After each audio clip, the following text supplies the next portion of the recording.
লাগাতার বিক্ষোভ সহিংসতার পর এখন কিছু শান্ত ইরানের পরিস্থিতি। বেশিরভাগ রাজপথে এখন আয়াতুল্লাহ আলী খামেনির সমর্থকদের দখলে। এমনকি আন্দোলনের পুরোপুরি নিয়ন্ত্রণের দাবিও করেছে তেহরান।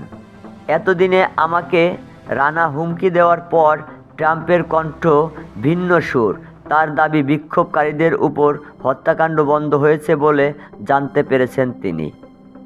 ইরানে কোনো মৃত্যুদণ্ড কার্যকর হবে না বলেও জানিয়েছেন তিনি।